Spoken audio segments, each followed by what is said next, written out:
Hi, today I would like to share how to create the daily menu for your family. Well, this is not for that party, this is not for, something great meal, but for keeping your family as healthy as possible from point of the mother view or from point of wife view. And of course, from point of Japanese view. Well, if I visited other country, I always feel something is too much. For example, the oil or the milk related product or meat or fish.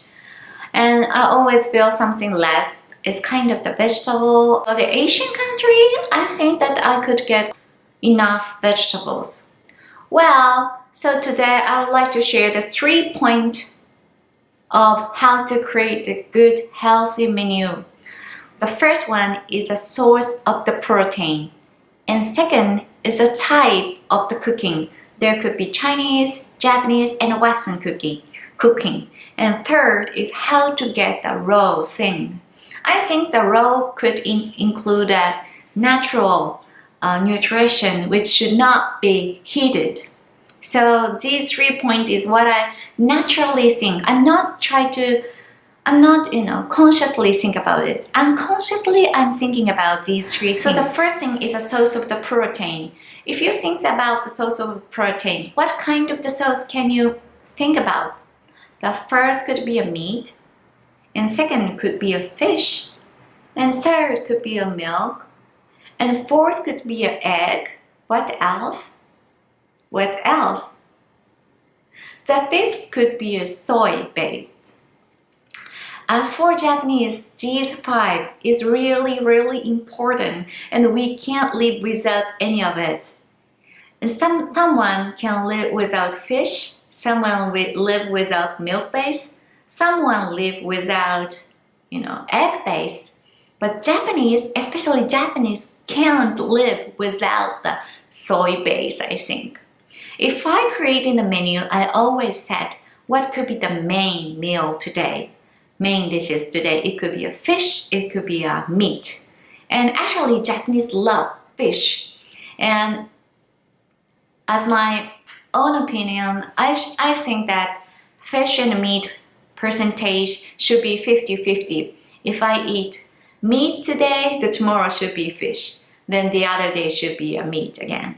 So I mix it up, meat, fish, meat, fish, meat, fish. This is in terms of the main dish. And plus that, I try to keep something other source of the protein, and always I depend on soy base. And the soy base could be a tofu, natto, age, okara.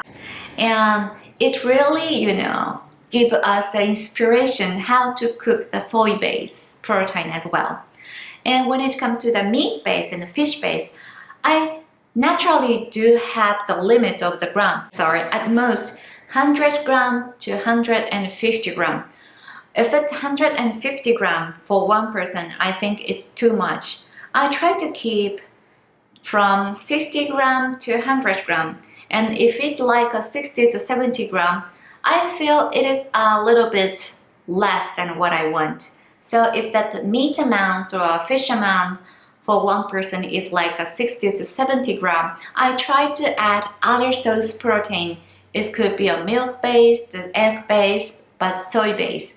But always I rely on soy-based. I don't know why, but I do like soy-based protein. So almost every meal, I do have some amount of the soy-based. Compensate the less amount of the fish and the meat. But when it comes to the soy-based protein, I always think that I'm not set kind of the gram limit. And this is the first one point. The various type of the source of the protein, and especially for meat and fish, I eat less amount than maybe you guys. And second thing is the type of the cooking. Well, for Japanese, there's so many ways to cook. Then there could be a stew, hamburger, omelette, and steak. These are the Western style cooking. And for Japanese type cooking, there could be a steam the vegetable with meat and so many, vegetable with a soy base. There could be a tonjiru, a huge soup which include that, the meat and the vegetables, and also the grilled fish. And Japanese-based cooking always do have a tendency of the less oil, but much salt. And this is a problem for Japanese health issue. Always Japanese do have trouble with taking too much salt. It's come from the salt, soy sauce, and miso. So if you come to a Japanese, you may feel the less fat, but you may feel much more salt. For the Western food, I always think that this include the more fat, but less salt. So think about these things. These two do have really nice combination. So if I today have a Western style, the next day should be a Japanese style. Next day should be Western, Japanese, Western, Japanese, Western. So, and as I talked already, I also mixed up the fish and meat. So if today is a fish Western, then should be a meat Japanese. And then should be a meat Western and with fish Japanese. And this mixturing, give me always the inspiration and this, kind of the, how say, assumption for creating the menu. Give me some, interesting, idea for creating the menu. He's trying to wake up, but I hope that he could be quiet a little more. And third thing is how to get the raw thing in your meal. Well, Japanese, when it comes to spinach, when it comes to Chinese lettuce, we always boil it. Boil.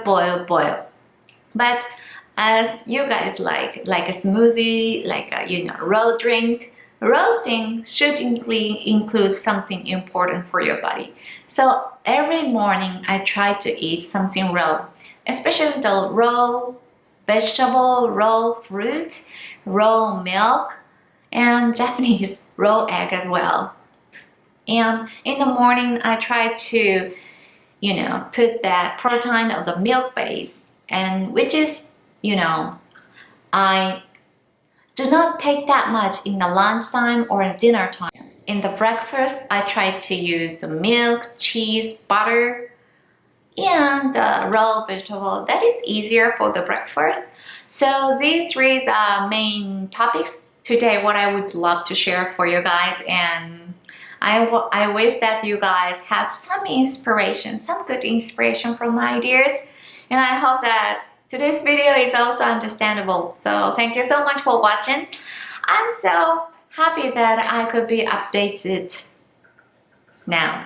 So thank you so much for watching. I'll see you guys soon. And if you liked this video, please thumbs up. And if you are done, if you have not subscribed my channel yet, please subscribe my channel. So thank you so much for watching. I'll see you guys soon. Bye.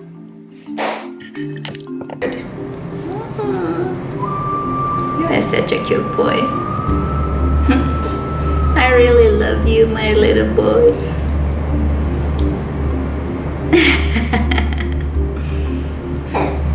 Hey, he's smiling. Can you listen?